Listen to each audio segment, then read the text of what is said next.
Start with high-quality audio tracks. If you put low-quality files into your editing software, it's not going to sound good when you start trying to take stuff out. It's important to start with .wav or .FLAC files and work from there.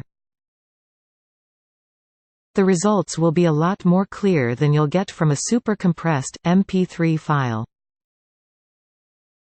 Locate the vocals in the mix. Stereo tracks all have two separate channels, with the instruments and vocals spread across them. Bass, guitar, and other channels will typically be pushed to one side or the other, while vocals are normally placed in the center channel. This is done to make them sound centered. To isolate them, you'll split this center channel and invert one of them. How can you tell where the vocals are?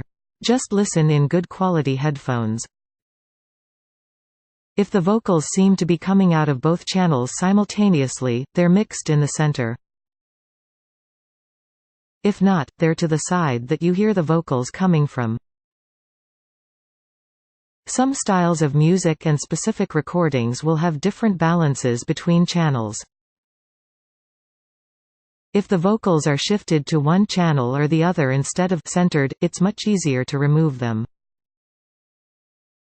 Songs with a lot of effects may be quite difficult to separate and invert. There may be a little echo of the vocals that will be difficult to remove. Import the audio into the editing software of your choice. You can do this basic process in any editing software that allows you to invert tracks for a particular channel.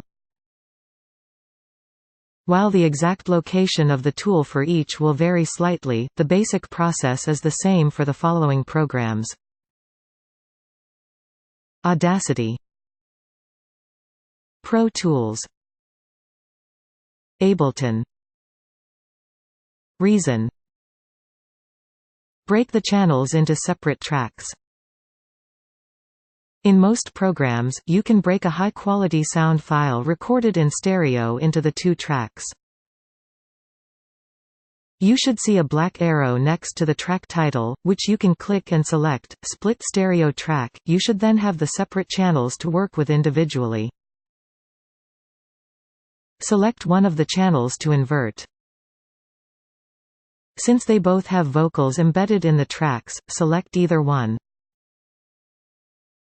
Double-click to select the entire track if you want to remove the vocals on the entire song.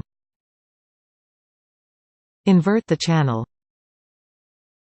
Once you've selected the track, invert it using the Effect function and selecting Invert. The song might sound a little strange after you play it.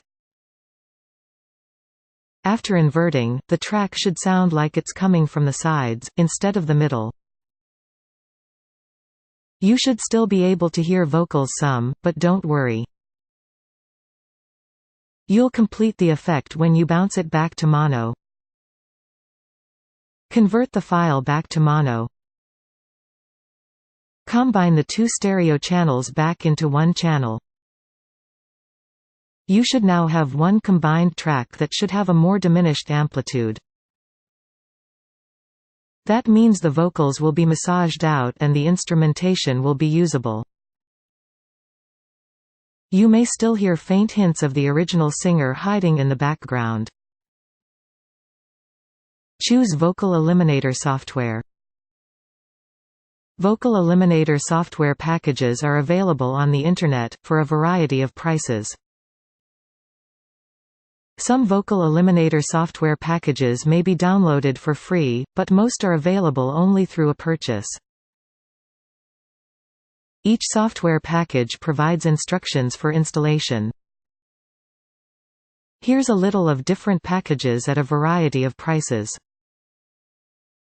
Vocal Remover Pro, ePay My Voice Karaoke, Roland R Mix, eMedia My Voice, WaveArts Dialogue. Install an audio equalizer software package. Audio equalizer software packages are not available for free download and must be purchased. Installation instructions will be provided with the package. Make sure that the audio eliminator is compatible with your operating system and the sound files you're using. Some audio equalizers include Profound Sound C#, Equalizer APO, Graphic Equalizer Pro, Boom 2. Open the song file and follow the instructions. Each software package works differently, but will offer a tutorial specific to the software to help guide you through the process. It's quite easy, especially on software specifically made for helping you record karaoke tracks. The software will execute the removal of the audio tracks automatically. With an equalizer, you'll usually just open the audio equalizer software and play the music file you want to edit. The audio equalizer will remove of the audio tracks automatically. Adjust the audio equalizer to preserve the bass tones. To make sure you don't lose the bass, it's important to make a few adjustments. Set the signal attenuation for +5 dB at 200 Hz and below on both the left and right channels. This will preserve the bass tones. Understand the concept of channel phase. Two sound waves moving up and down together are said to be in phase. When one of the waves is moving up at the same time as the other wave moves down, the waves are said to be out of phase. Out of phase waves cancel each other out, resulting in a flat line of sound. Flipping the phase on one speaker will cancel the matching signal's waves in the other speaker. The efficiency of this as a technique is pretty debatable. It may theoretically work, but it's not a way to save a song file without vocals. Find the wires leading into the back of one speaker. Each speaker usually has two wires going into it, one with a positive lead and one with a negative lead.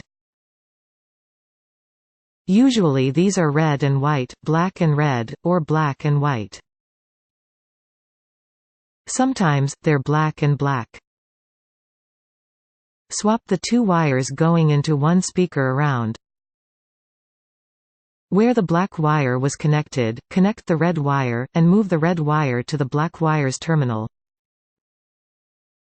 Many modern stereo systems and headphones do not allow you to swap wires on the back of one speaker. Sometimes the wires are bundled into one wire sleeve. The only way to swap the bundled wires is to splice them or resolder the connector. Use a digital phase processor. There are special digital techniques using chips called digital signal processors to do the flipping of the wave inside the stereo or hi-fi. Usually the button is a karaoke button, which flips the one side of the stereo image phase. If your stereo or app has one of these, then just press it and the lead vocals will get very soft or disappear. Adjust the levels to accommodate for the loss of vocals. Background vocals are often mixed more to the left or right, so these are hard to remove. You will have to sing along with them and pretend they are your very own backing choir, if you're trying to make a karaoke track. Flipping phase really affects bass waves. So the bass might disappear along with the lead vocals. Digital DSP karaoke systems will fix this by flipping the phase on only the vocal frequencies. Try adjusting the levels on your stereo to get it to sound correct. Sophisticated vocal removal systems or software allow you to decide which frequencies get flipped out of phase.